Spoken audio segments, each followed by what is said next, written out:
Hi everyone, welcome to this episode of On the Bench with Pete. And this episode I'm going to be working on my Sohei Monks bunties. Got 8 of them to paint up. I've already primed them.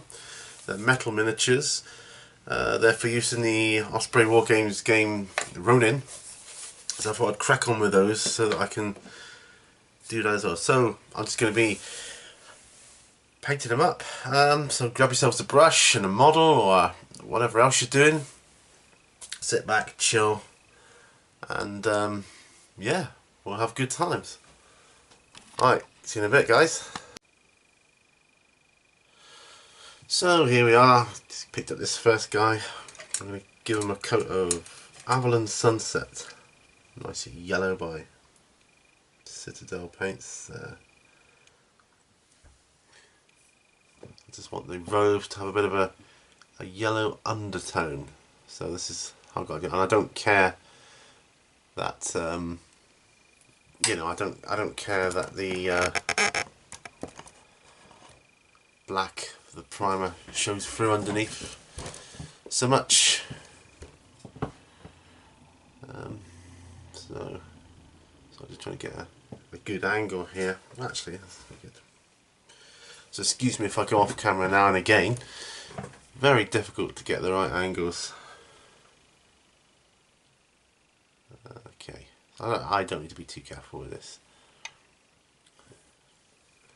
Got all sorts of lights and magnifying glasses going on here. I'm doing this without my glasses on as well. So anyway, a few things to talk about in this episode. No particular order, and you've probably heard me mention it loads of times now since, but I wanted to mention it on this anyway. Was the Plymouth Association of Wargamers convention I went to. Sort of yearly convention they have apparently, and yeah, it totally blew me away. It was really awesome. I had a great time. You know, met loads of people, had fun, bought loads of stuff, as you can see.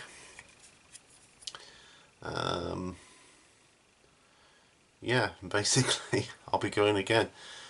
I'm definitely going to be joining that club. So I'll be doing that. Hopefully this Sunday. So I hope you guys can hear me alright. Yeah, hopefully this Sunday I'll be joining that club. I just got to find the right chappy. I still can't get the right angle here. Right, excuse me, sorry about that. Cameras. Right. I can work out good camera setup. I'll keep it the same all the time, but until then I'll have to make do. Well, what's I would to make do is my daughter seems to have commandeered the wet palette I'd made, and I was looking for it just now before I started. I thought I just don't have time to make another one. Not that it takes that long, but I just wanted to crack on with the videos. I don't need to be too careful with this, and it's good that the black's showing through in places to give it a bit more natural shading, because this isn't going to be my main base colour anyway. I'm going to be going over the top of this with another base colour, so maybe a more slightly sandier one. I don't know. I'll see how it pans out. Never done these before, and this is my really since school. Since I was at school, this is the first time I'm painting metal miniatures, so here we are. But yeah, whilst I was at the club last time, it was a couple of weeks ago now, someone was telling me there's another club in a different area called Cross Swords, which I'm going to hopefully check out sometime. They're more 40k based, you know, concentrate more on the Warhammer 40k. I don't know about fantasy, I'm not sure. I'm not overly bothered. As long as I can get the odd game in anyway, here and there, 40k, I'll be a happy bunny, you know? And that's all I really want. Okay, just seeing where that goes. Sometimes the detail on metal miniatures isn't as precise as ones done in plastic. Just what I found. It's quite interesting experience actually doing this. I just want to get these guys first coat of colour on, because the sooner I can paint these up, the sooner I can say with confidence to the guys at the Plymouth Association of Wargamers, yeah, I'm ready to play Ronin. I can do that. I've already started on some scenery for it as well. And here's something I found: the smaller games, the skirmish type games, seem to go better or look better when you got more scenery. So less models in your army, I would say, but more scenery on the table is needed here. Sorry, I know I'm turning them over and you can't see so well there, but it's not a painting tutorial. Far from it. More like a how not to paint. I need to take him off camera now. Yeah, so because I don't have a wet palette, I'm using a bit of retarder to stop the paint drying up so much on my glass palette here. So I just going out. I love the first coats. You don't need to be too careful or worry about it so much, do you? So that's good.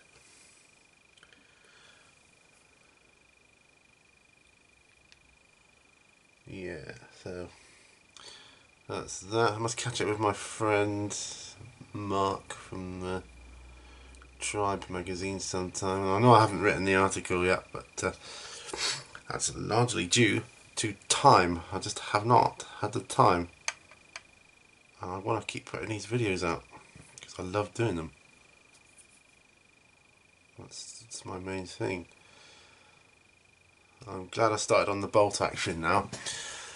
I hopefully will be starting a Ronin series as well, so I'll have Warhammer stuff, Ronin stuff, bolt action stuff, and anything else I do, such as Zombicide or you know, whatever. That'll just be like a bonus kind of thing, really.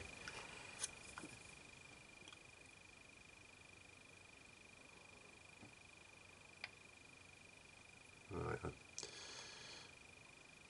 Any bits I'm not sure of, I'll just put. Yeah, this Avalon Sunset's quite good for robes, actually. I can see it now. I can see it'll be fine. I'm not sure what lighter colour to put on the top of it though, but I'll find something. So, yeah. That's the first one done in that colour, I think. Yep. Put him down there. Turn that over so I can see a bit more what I'm doing. Move on to this guy here.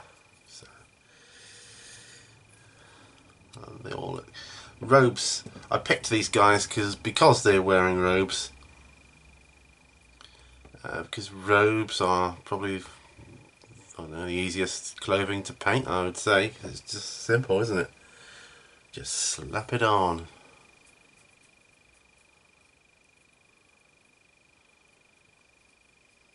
Thin down, of course.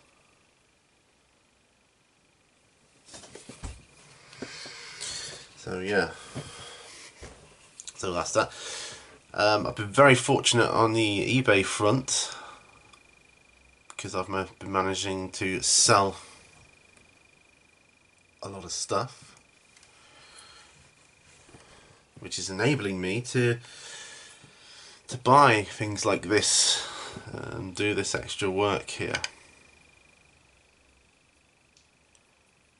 So that's all good. It's funny like that. eBay is such a funny monster, really, isn't it? eBay, a bit of a monster. It's a funny creature. Sometimes you just go for periods. If you're into eBay, you go through periods of absolute nothingness, even though you've got loads of stuff for sale, to crazy can hardly keep up with it, you know?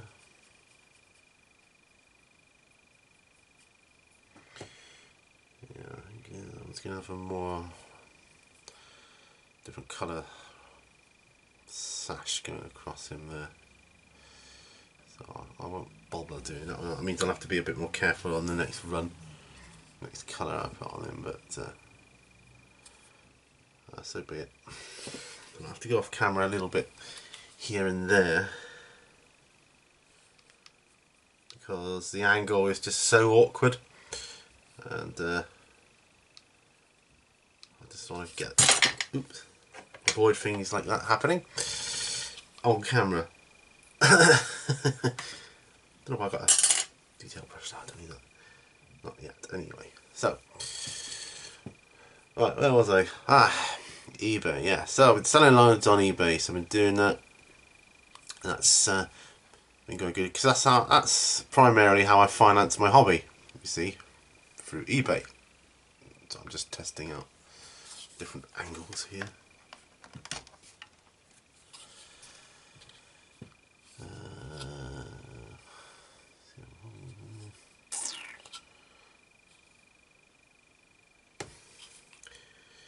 Yeah, that's primarily how I'm testing out. I forgot what I was saying now. I've lost track of what I was saying. I hate it when that happens. You ever get that? Oh well, moving on. Weather's been pretty cold here. Been going through gas and electric like nobody's business. Very, very cold. And I hope it starts to warm up soon. Because, well, I don't like the cold.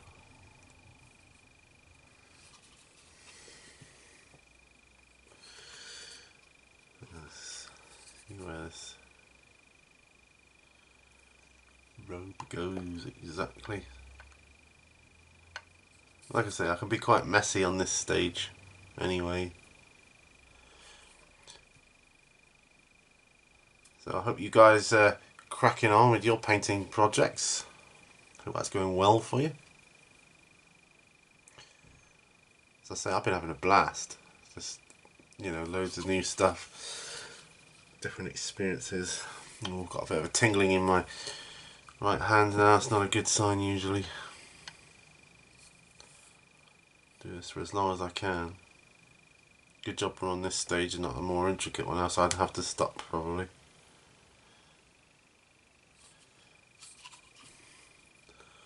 So I know that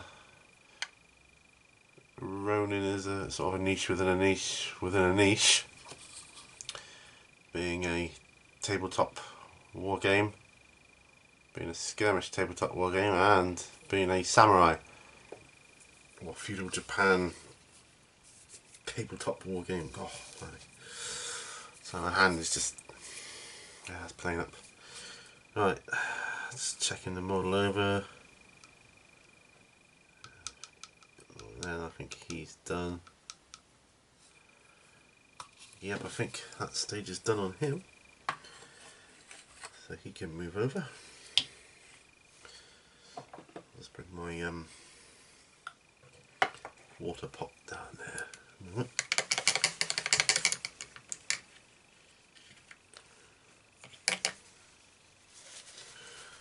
Just get off some of this excess.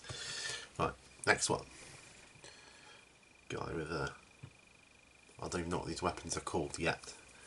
I haven't got onto the weapons section on the rulebook.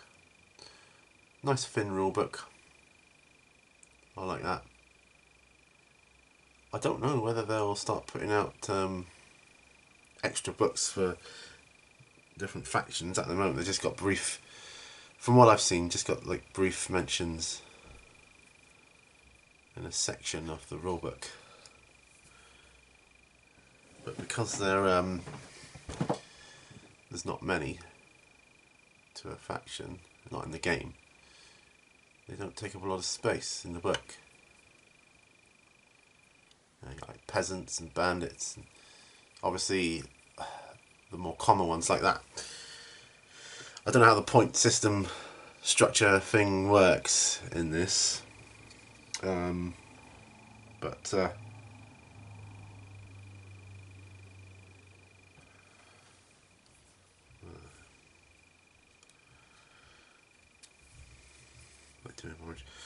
don't know how it works in this, but obviously you have things like peasants and bandits. You can have more of those than you could, say, samurai or ninjas.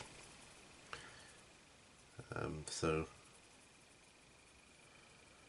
this one I'm just going to dust over very quickly because I think he's a bit more orange actually than yellow. We'll see. Just dust him over with yellow anyway because this will lighten it up a bit. The beauty of it being nice and thinned down. You can go back in and do that. Right.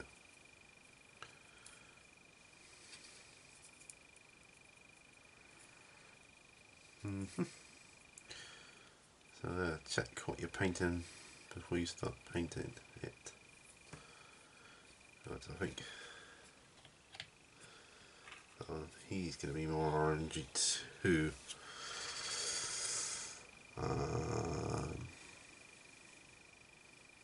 I'll give him a dust in the yellow anyway.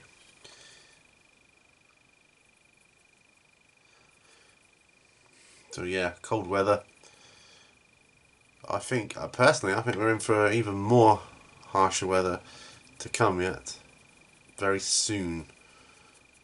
By all accounts, wetter, unfortunately. I don't like the sound of that. So I prefer cold and dry to cold and wet, or even dry and wet. Dry and wet. Even warm and wet, sorry. That was a bit of a oxymoron there, wasn't it? I don't mean silly Bovril cube either. Right. Yeah, let's give it a quick. Just even his face, because make the skin easier when I come to do that.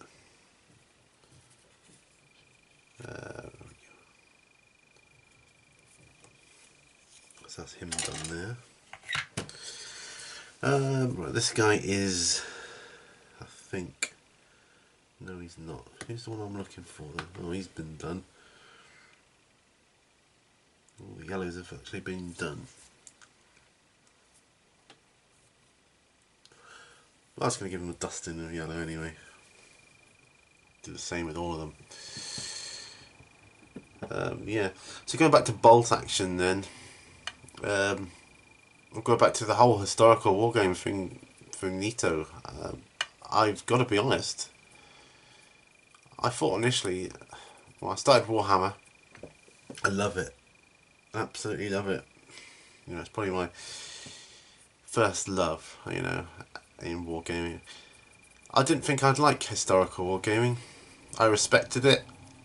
I looked at people's models, I thought, you know, cool, a lot of work going into that, and so on and so forth. But I don't know. I've always been intrigued by the Second World War anyway, I suppose, because of like my mum telling me about it, how she lived through it and stuff, and the harsh reality of the situation. Now it's a game based on a era in time that a lot of people have a living memory of, you know. So it intrigues me to want to learn more about it, I suppose. And then I saw the Beast of War demo on Bolt Action, part 1 and 2, and I thought, wow, this looks like a really cool game. I want some of that. And it's got tanks. Dude, come on. And I'm not knocking Games Workshop at all, because I love them. I think they're awesome. But you get more for your money in other games. You just do. You can get so much more. And that I find appealing. You know, I just do. Right. Yeah, that'll do for him. Yeah, I just find that really appealing. So there you go. So I'm going to work out what sort of plan of action I'm going to have with my games that I'm working on. Well, of all of these, the only ones I actually played is Warhammer, but I'm hoping to change that. I've got to crack on with bolt action because, although I think the guy was called John, and I must, on Sunday, hopefully he'll be there. He's kind of like the bolt action guy. And he offered to let me use his armies, his figures, till I can get my own done. So I want to crack on with mine as soon as possible because you can't expect someone to do that forever. And not only that, it's fun when it's your own. It's more fun, I think. It's better all round. Right.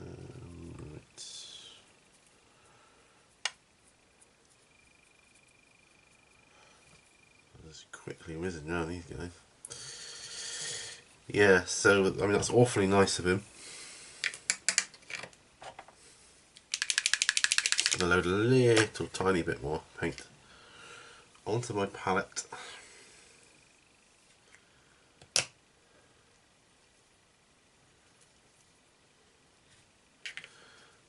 I'm using the wetness of the brush to thin it down.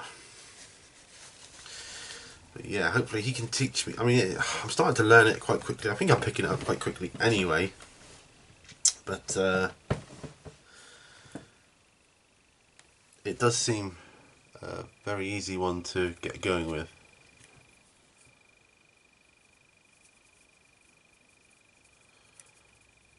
I love the whole randomness of the order dice.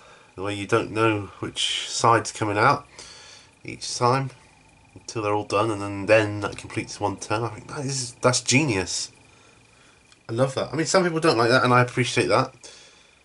That's not for everyone, but I think that's awesome. The chaos of war. It's just brilliant. Randomness.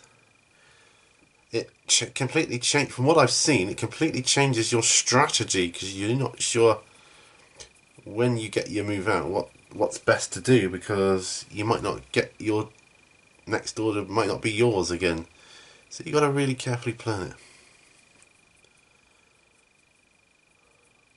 For instance, I mean, if your opponent, say you're playing Germans versus Russians, for instance, the German tank's moved in front of a squad. He's just moved, but he's just out of range, or he's moved. He's moved and fired his tank at something, or he's ended up in front of a squad of Russian soldiers. Now, or he's just out of range of the Russian soldiers. Now, when the Russians get their go, he could opt to move his squad in front of the tank, because, or when the Russians get their order, so let's try not to confuse this, when the Russians get their order through, he could move in front of the tank because the tank's already used his movement order in that round, so he'd be safe. Where if not, you'd have to, I don't know, really work out what you want to do with your order until all order dice have been spent, thus ending the round. And I think that's just great. I think it's good anyway.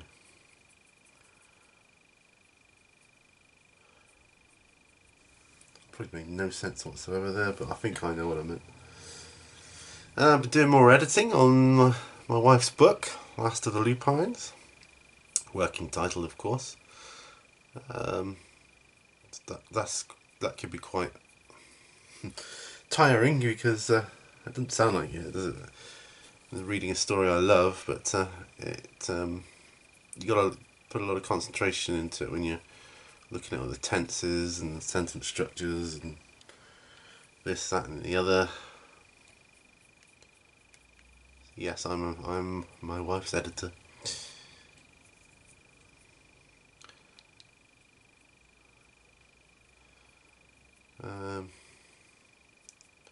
And I'm sure I'm going to get people say, what gives you the ability to do that? Well, I have a degree in English and media for a start. And I know a lot about publishing. I've had stuff published myself in the past, over the years. So I know a little bit about it. I think enough to do us in this instance. And we're hoping maybe get it on Amazon or something, downloadable book format.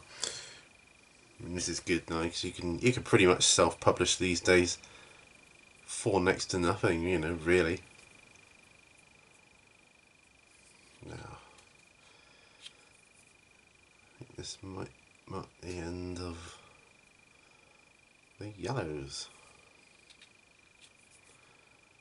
Da, da, da, da, da.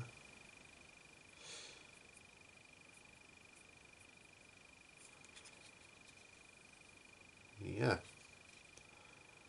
I think we're there.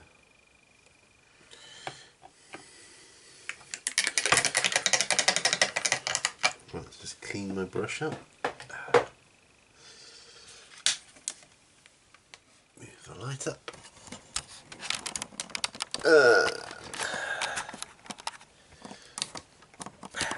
And there we go. So, hope that was okay for you. Pretty short one on the bench this time, but yeah, that's there they are. I don't know if you can see them there. No.